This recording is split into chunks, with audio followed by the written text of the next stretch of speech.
jëf mbokki internet yi Buzz Total TV yéen ñu taxaru saa su ne abonné leen partagé like vidéo bu baax a baax kii di maître El Hadji Diouf moom nag ma ngay samp ndëndam di wax na rek nas ka jox réew mi si élection yi ñu jëm mu doon 2024 ñii di waa F24 ñoom nag ña ngay woote ab rassemblement manifestation fële sa place de la nation si àjjuma bi ñu dëgmal moom la ñii di waa F24 di woote.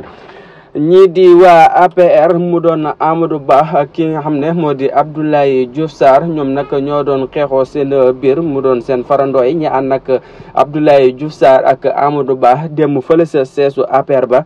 kii nag di nga nekk na kii na ko doo ko nekk ba tax na rek ñoom seen biir ñu amoon ak jalti fële sa seesu APR fële. ñii di député yi nag nee na nañu bàyyi ñii di Birame Souleye Diop ñi nga xam ne nag ñoo di yeneen député yi si plénière ba ñoom nag pour kii di Khalifa Sall ak Karim Wade pour ñu éligible bokk si élection yi 2024 yi dañuy war a wate lépp rek pour ñu doon mën a éligible bokk si élection yi 2024